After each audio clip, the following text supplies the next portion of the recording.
আল্লাহ তাআলা আমাদেরকে বানিয়েছেন, তাহলে আমাদের কাজ কি হবে? আল্লাহ তাআলা কখন কি প্রয়োজন, খাওয়া দাওয়া দেখাশোনা এগুলো করা নাকি? আল্লাহ তাআলা বলেন এটা আমি এদেরকে দিই, বরং উল্টো। ইন্নাল্লাহা হুয়ার রাজ্জাকু যুল কুওয়াতিল মাতিন। নিশ্চয়ই অবশ্যই আল্লাহ তাআলা তিনি একমাত্র রিজিক দাতা, একমাত্র সকল সৃষ্টির প্রয়োজন মেটানোর দায়িত্বশীল। সুবহানাল্লাহ। আমরা রিজিক শব্দটা শুনলে শুধু একটু খাওয়া দাওয়া মনে পড়ে যায়। রিজিক মানে শুধু খাওয়া দাওয়া নয়, যাবতীয় সব প্রয়োজনকে আমভাবে রিজিক বলা হয়। যেমন বলা হয় যে আল্লাহ তাআলা সন্তানের রিজিক দেন, মানে সন্তান দেন, সেটা তো আল্লাহকে রিজিক বলা হয়। তার মানে কি সন্তান খাবে? বাপ্য সন্তানকে খাবে নাকি? রিজিক মানে শুধু খাবার বস্তু নয়, রিজিক মানে প্রয়োজন আছে, উপকরণ প্রয়োজন মেটানোর জন্য যা দরকার হয়। তো আল্লাহ তাআলা তিনি হলেন সকল কিছুর প্রয়োজন মেটানোর জন্য যা উপকরণ দরকার, যা যা দরকার সেগুলো দেওয়ার ক্ষমতাশীল, শক্তিধর একমাত্র কে? আল্লাহ। মাদ্রাসার ছাত্র ভাইরা খেয়াল রাখেন, একমাত্র কেন বললেন? ইন্নাল্লাহা হুয়ার রাজ্জাক, সিগা মুবালাগা, আর-রাজ্জাক। আবার এর সাথে আছে হুয়াতে আবার আলিফ না, হুয়ার তাকিদ এবং হাসর। ইন্নাল্লাহা হুয়ার রাজ্জাকু যুল কুওয়াতিল মাতিন, এবং অপরিসীম অসীম শক্তি ক্ষমতা অধিকারী। সুবহানাল্লাহ। এই যে আল্লাহ তাআলা হুকুম দিলেন, এই হুকুমের আলোকে উলামায়ে কেরাম আরো অন্যান্য আয়াত আসছে, রাসূলুল্লাহ সাল্লাল্লাহু আলাইহি ওয়াসাল্লাম বিভিন্ন সময় নসিহত করেছেন, হাদিসে আসছে, সেগুলোর আলোকে উলামায়ে কেরাম ব্যাখ্যা করেন যে ইবাদতটা কি হবে, সংজ্ঞা কি ইবাদতের। উলামারা আরবিতে বলেন হিয়া আল্লাহ হিয়া গায়াতুত তাযাল্লুল ওয়াল খুদু', গায়াতুত তাযাল্লুল ওয়াল খুদু', যে একজন মানুষের অন্তরের সর্বোচ্চ দুর্বলতা প্রকাশ করে আকুতি বিনতি পেশ করা, এটাই হলো ইবাদত। এটাই হলো কি ইবাদত। শুধু নামাজ পড়া, রোজা করা, মানে নিয়ম কানুন পালন করাটা ইবাদতের অনুষ্ঠান, ইবাদতের আনুষঙ্গিক বিষয়। প্রকৃত ইবাদতটা হচ্ছে অন্তরের সাথে সম্পৃক্ত। কিসের সাথে? অন্তরের সাথে। এবং এই যে বলা হলো গায়াতুত তাযাল্লুল, অর্থাৎ সর্বোচ্চ অন্তরের দুর্বলতা প্রকাশ করা, তাযাল্লুল ওয়াল খুদু'। আর এই তাযাল্লুল খুদু'র সাথে সম্পৃক্ত হচ্ছে প্রার্থনা করা, চাওয়া, ফরিয়াদ করা, দোয়া করা, যেটা আমরা হাদিসে পড়েছি, শুনেছি যে দোয়া করাটাই হলো ইবাদত। কোনো কোনো বর্ণনায় আছে মুখ্যুল ইবাদত, মানে ইবাদতের মহল বা ইবাদতের মূল বা ইবাদতের মান, এরকম শব্দ ব্যবহার করা হয় আর কি। এইটা বোঝানোর জন্য যে এটা মূল জিনিস। তাহলে মূল জিনিসটা হচ্ছে চাওয়া, যা কিছু লাগবে চাওয়া বলা, সেটা আন্তরিকতার সহিত যখন হবে তখন সেটা ইবাদত হবে। আর এই কাজটা শুধুমাত্র একমাত্র হতে হবে তার জন্য, এই কাজটা শুধুমাত্র একমাত্র আল্লাহর জন্য হলে আল্লাহর ইবাদত হবে। আর আল্লাহর সাথে অন্য কারো হলে শরীকানা হবে। আর ওই শরীকানা যে ইবাদতটা হয় সেটা হয় শয়তানের ইবাদত। তার ইবাদত হয় শয়তানের ইবাদত।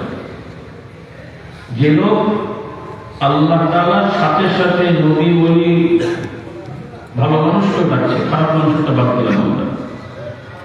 কারণ মক্কার মুশরিকেরা কিন্তু, আমার যতটুকু মনে পড়ে, আমার ক্ষুদ্র জ্ঞানে, ওলামায়ে কেরামরা তো আছেন, আপনারা আমার কথা ভুল হলে লোক পরবর্তীতে লোক মানিয়ে, এখন হয়তো সুযোগ নাও হতে পারে।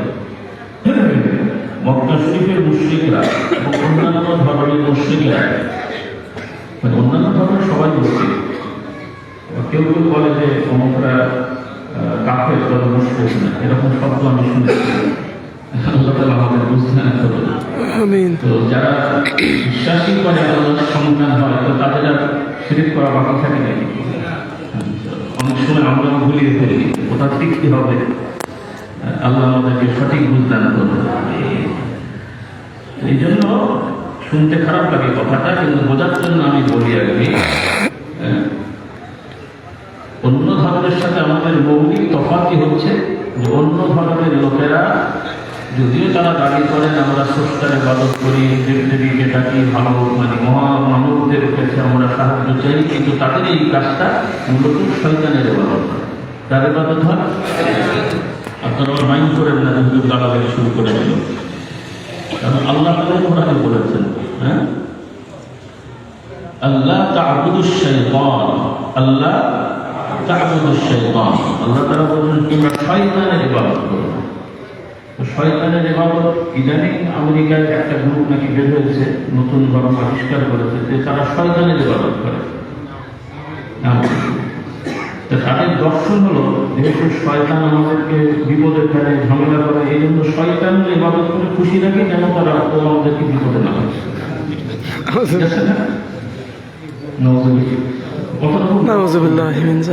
চিন্তাবিদের অভাব নেই পৃথিবীতে।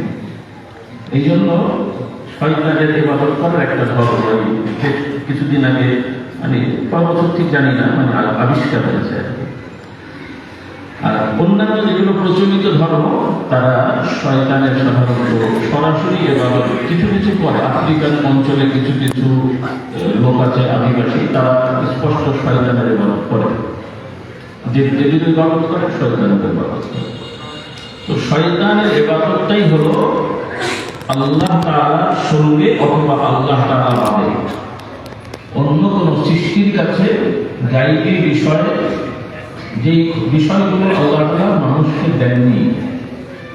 কিছু বিষয় আল্লাহ তাআলা মানুষকে সামাজিক শিষ্টাচার হিসেবে দিয়েছেন, প্রভু হিসেবে। যেমন একজন সম্পদশালী যাকাত দেবে, তার কাছে একজন গরিব মানুষ যাকাত চাইতে পারে, ভাই আমাকে যাকাত দেন, হবে। একজন ডাক্তার সাহেব স্যার আমাদের এই ওষুধ দেন, কিন্তু বিশ্বাস করে ভালো কে করবে?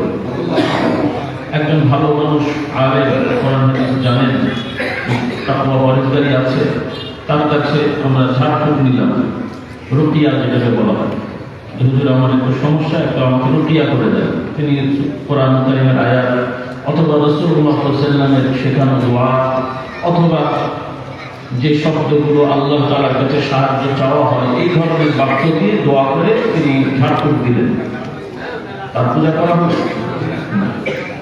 এগুলো হচ্ছে আল্লাহর ইবাদত। আরেকটা হলো গায়বী ভাবে অদৃশ্য বিষয়ে এবং দুনিয়ার বিষয়েও এমনভাবে প্রকাশ করা যেন মনে হচ্ছে যে উনি আমাকে উদ্ধার করবেন। হ্যাঁ, অমুকরাই আমাদের ভরসা, অমুকরা না থাকলে আমাদের কি হতো? এগুলো শিরকি কথাবার্তা বলেন অনেক সময়, এই জমিটাই আমার ভরসা, এই বাড়িটাই আমার অবলম্বন, এই শব্দগুলো শিরকি শব্দ। যদি তার আল্লাহর প্রতি বিশ্বাসটা কমে যায় আর এটাই দৃঢ় হয়ে যায় তাহলে বড় শিরক। আর যদি আল্লাহর প্রতি বিশ্বাস থাকলেও মানে মুখের কথা বলে ফেলছে, এটাও শিরক, এটাও ভয়ঙ্কর, তওবা করা উচিত। কারণ এভাবে চলতে থাকলে কোন সময় ইমান নষ্ট হয়ে যাবে। এই জন্য রাসূলুল্লাহ সাল্লাল্লাহু আলাইহি ওয়াসাল্লাম শিরক শেখাতে যে বলেছেন যে একটা ছোট শিরক আছে। কি শিরক আছে? ছোট শিরক। তাহলে ছোট শিরক যখন বলা হলো, বড় শিরকও আছে। এই জন্য ওলামায়ে আবার শিরককে দুটো ভাগ করেন, বড় আর ছোট। মানে আল্লাহ তাআলার সাথে বড় ধরনের শিরক করা আর একটা হলো ছোট ধরনের শিরক করা। অনুবাদটা এরকম। কিন্তু ছোট ধরনের শিরক মানে কিন্তু ভয়, কম ভয় সেটা না, কিন্তু কম ক্ষতিটা না। বড়টা তো ক্ষতিকর আছেই, বড় ক্ষতি।